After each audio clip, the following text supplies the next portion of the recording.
ایک طوفان تھا جو رک نہیں سکتا تھا، ایک شخص جو دنیا کے سامنے اکیلا کھڑا ہو گیا، بے در، وفادار۔ لیکن وہ کون تھا جو ظلم کے سامنے جھکنا نہیں جانتا تھا؟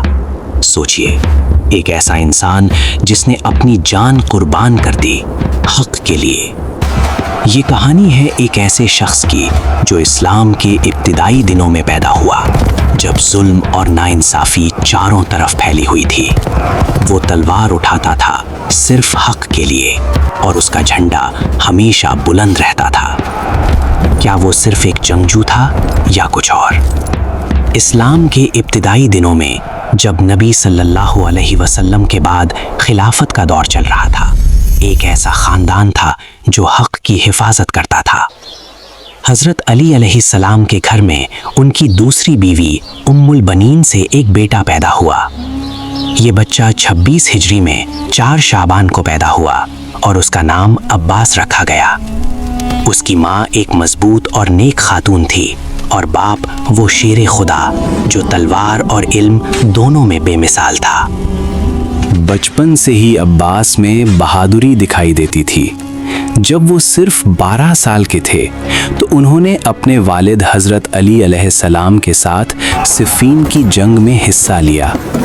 وہ اپنے بھائی امام حسین علیہ السلام کے غلام کی طرح وفاداری کرتے تھے، اور نبی صلی اللہ علیہ وسلم کے خاندان کی حفاظت ان کا مقصد تھا۔ لیکن یہ صرف شروعات تھی۔ عباس کا امام حسین علیہ السلام سے رشتہ صرف بھائی کا نہیں بلکہ وفاداری کا تھا۔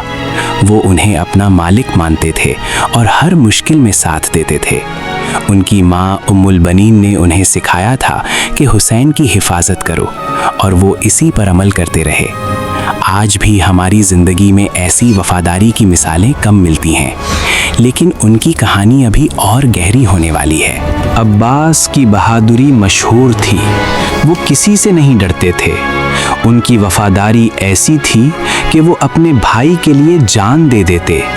سخاوت اور انصاف ان کے خون میں تھا، اور وہ علمدار کے نام سے جانے جاتے تھے، کیونکہ جنگ میں جھنڈا ان کے ہاتھ میں ہوتا تھا۔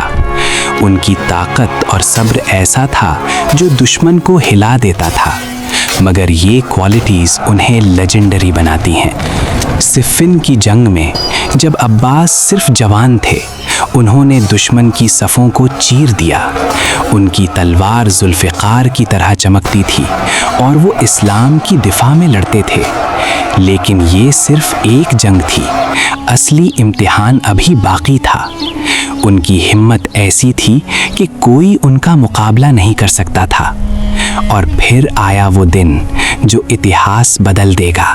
61 ہجری میں جب امام حسین علیہ السلام نے ظلم کے خلاف آواز اٹھائی، عباس ان کے ساتھ تھے۔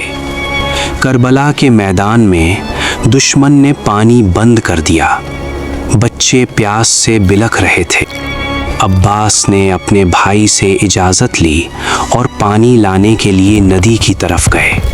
عباس نے مشق بھری پانی سے، مگر دشمن نے ان پر تیر برسائے۔ پہلے ایک ہاتھ کٹا، پھر دوسرا، لیکن وہ رکے نہیں، اور ان کا جھنڈا ابھی بھی بلند تھا۔ ان کی قربانی نے کربلا کو امر کر دیا۔ سوچ لو، ایسی وفاداری کہاں ملتی ہے؟ عباس شہید ہو گئے، ان کا جسم تیروں سے چھلا گیا، لیکن روح امر رہی۔ امام حسین علیہ السلام نے انہیں پکارا، اب عباس نہیں رہے۔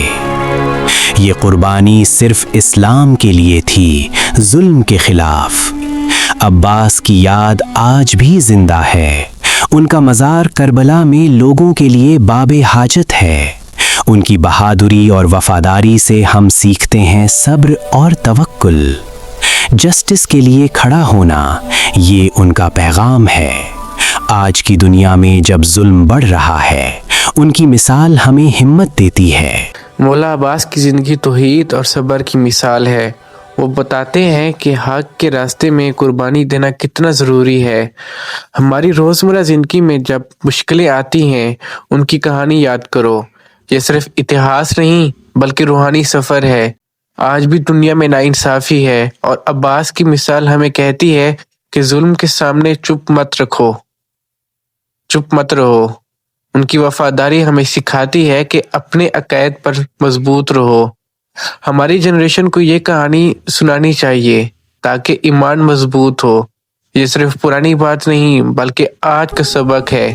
عباس نے بتایا کہ حق کے لیے جان دینا آسان نہیں مگر ضروری ہے۔ ان کی قربانی نے اسلام کو زندہ رکھا۔ اتہاس میں کون ایسا تھا جو حق کے لیے اتنا کھڑا ہوا؟ ان کی یاد ہمیں ہمیشہ انسپائر کرتی رہے گی۔ عباس کی کہانی ہمیں کہتی ہے کہ لویلٹی اور کریج سے زندگی جیو۔ آج اپنی زندگی میں ان کی مثال کو اڈاپٹ کرو اور جسٹس کے لیے آواز اٹھاؤ۔ یہ صرف ایک ویڈیو نہیں بلکہ ایک پیغام ہے جو شیئر کرنے کے لائق ہے۔ اللہ ہم سب کو ان کی طرح وفادار بنائے، آمین۔